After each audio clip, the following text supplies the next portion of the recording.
Diabetes মাড়ির infection বাড়িয়ে sugar level বাড়িয়ে দেয়, আবার উচ্চ ব্লাড সুগার লেভেল কিন্তু ইনফেকশন বাড়ায়। এটা একটা সার্কেলের মতো কাজ করে, যার ফলে ডায়াবেটিস রোগীদের জন্য ডেন্টাল হেলথ বা পেরিওডন্টাল হেলথ কিন্তু অনেক ঝুঁকিতে থাকে। আজকের এই ভিডিওর মাধ্যমে আমরা জানবো একজন ডায়াবেটিস রোগীর তার দাঁতের যত্ন কিভাবে সে নেবে।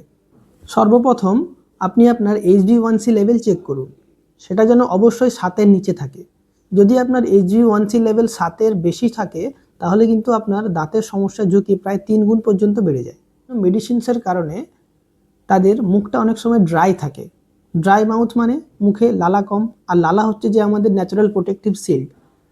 তাই হাইড্রেশন আপনি মেনটেন করুন, পর্যাপ্ত পরিমাণ জল পান করুন এবং ডেন্টিস্টের প্রোভাইড করা মাউথ ওয়াশ ব্যবহার করুন। ব্রাশিং এবং ফ্লসিংয়ে এক্সট্রা কেয়ার নেবেন।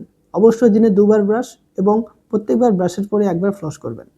দাঁত নড়া, দাঁতের গোড়া থেকে রক্ত পড়া, মাড়ি ফুলে যাওয়া এরকম সমস্যা দেখে থাকেন তাহলে কিন্তু এটি ডায়াবেটিক পেরিওডন্টাইটিসের লক্ষণ, যার ফলে আপনার দাঁতের সঙ্গে লেগে থাকা গামের লেয়ারটা অনেক নিচে সরে যেতে পারে এবং আপনার দাঁতগুলো কিন্তু বাড়িয়ে আসতে পারে। অবশ্যই প্রতি মাসে একবার করে আপনি আপনার HbA1c লেভেল চেক করে রাখুন এবং 6 মাসে একবার অবশ্যই ডেন্টিস্টের কাছে যান এবং তাকে আপনার ডায়াবেটিসের যে ডাটা ওটা প্রোভাইড করুন।